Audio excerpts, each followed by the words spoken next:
Brata, berlatar belakang sejarah Kesultanan Mataram, menggetarkan, mendebarkan, menggelorakan semangat, cinta, dan perjuangan umat manusia yang ingin menyibak misteri kehidupan ini.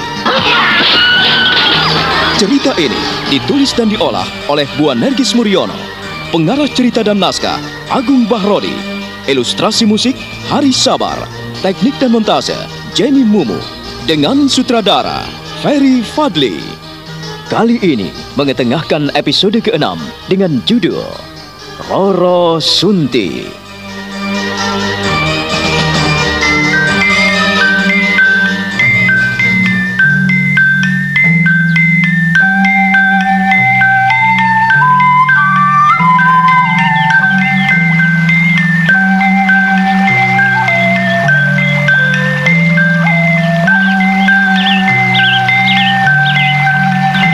Pada pagi itu, matahari belum begitu tinggi saat sinarnya menerobos celah-celah dedaunan di hutan teratak. Di Sendang Telon, Roro Sunti dan Roro Semi sedang mandi keramas dan mencuci pakaiannya. Seperti biasa, pada pagi itu, Sukmo mengumpulkan kayu-kayu kering.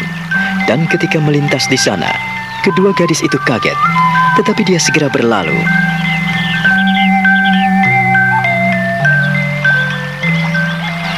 Kenapa kau diam saja?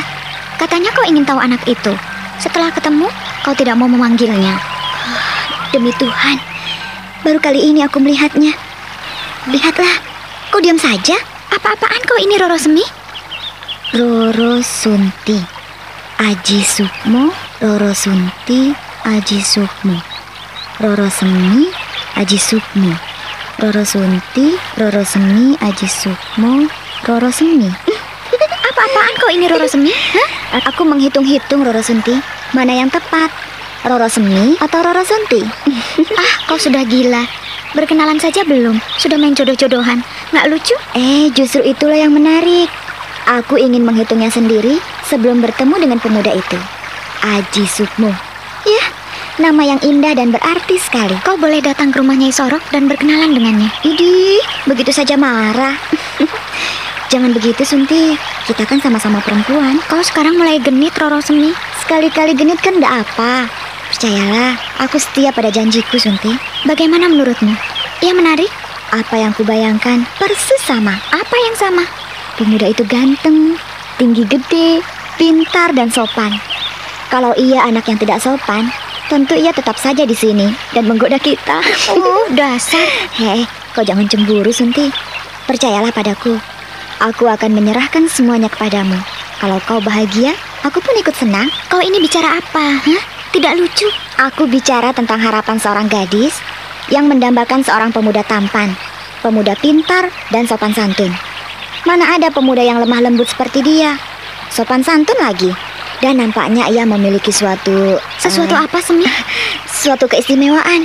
Ya, kelebihan dibandingkan dengan para pemuda yang kukenal di teratak ini. Kau sudah mulai gila rupanya. Barangkali. Tetapi nampaknya memang iya. Kuakui, ia nampak memiliki banyak kelebihan. Ya, sekarang jangan banyak omong. Lekaslah, kita berkemas. Kau boleh langsung ke rumah Nyai Sorok atau ikut pulang.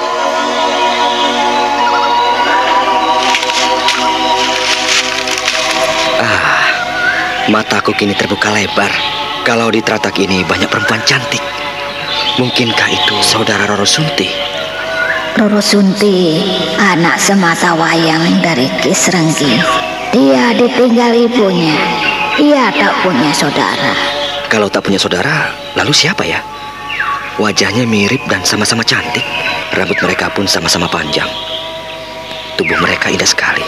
Pakaiannya yang ketat melekat membentuk lekuk tubuh mereka. Tapi Roro Sunti nampak kurang senang saat aku memperhatikan mereka. Roro Sunti. Ya, kau nampaknya mengusik hatiku. Kau mulai mengusik ketenangan batinku.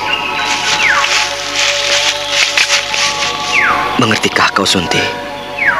Aku benar-benar ingin berkawan denganmu. Aji Sukmo kesal sekali. Dia mematah-matahkan ranting kering, lalu membantingnya ke tanah. Dengan kesal, dia bertolak pinggang, menggaruk kepalanya yang tidak gatal, lalu mengangguk-angguk sambil menggigit bibir. Dan akhirnya ia merunduk mengangkat seikat ranting-ranting kering dan membawanya pulang.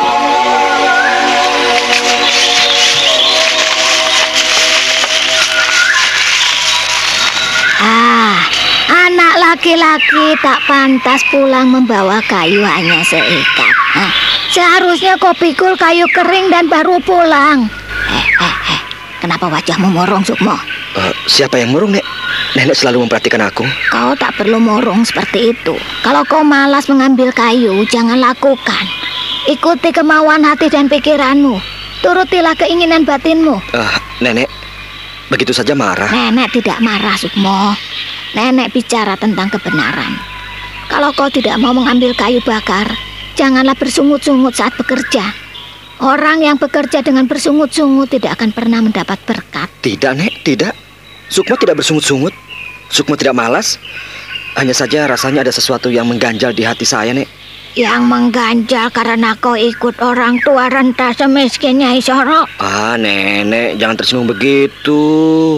Saya jadi tidak enak. Hidup bersama keluarga Wulung lain dengan hidup bersama keluarga Soro. Waktu kecil hingga besar, kau tentunya hidup berkecukupan, bahkan berlebihan. Kalau aku selalu pas-pasan, mencari makan pagi ini untuk kita makan siang nanti dan malam nanti. Setelah itu ya kita puasa. Nenek, kok jadi marah sama Sukmo? Tak bolehkah Sukmo sedikit merenung dan memikirkan hidup Sukmo? Mengapa Sukmo harus mencari kayu bakar? Mengapa Sukmo harus berdiam diri di Gua Tratak? Dan mengapa Sukmo harus bertemu dengan Nenek Sorok di sini? Datang ke Gua Tratak untuk mengantarkan nyawa. Kau datang ke sini untuk mencaci dan menghinaku. Nenek, apa pula dengan semua ini? Aku tak mengerti, Nek. Kau mengajarkan kepadaku tentang kesabaran dan ketekunan. Tapi mengapa kau mencelaku saat aku gelisah seperti ini? Aku tidak butuh pemuda lembek yang suka mengeluh. Kalau kau tidak kerasan di Tratak ini, silahkan pergi dari sini. Pergi. Nek, maafkan aku apabila ada kata-kataku yang menyinggung perasaanmu. Maafkan aku, Nek. Tak ada yang perlu dimaafkan. Kalau kau sudah bosan di sini, silahkan pergi dari Tratak dan jangan kembali. Lupakan semua yang ada di sini. Nek, ngerti? demi Tuhan, aku tak pernah mempunyai pikiran negatif kepadamu. Aku justru bersyukur hidup denganmu, Nek.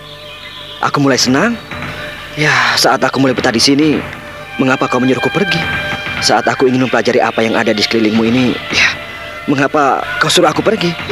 Untuk apa hidup bersama dengan perempuan miskin dan mau mati seperti ini? Tidak ada gunanya. Tinggalkan saja, tinggalkan. Aku tidak mau hidup bersama dengan orang yang suka bersungut-sungut dan pemurung. Ayo, pergi saja. Baik, Nek, baik.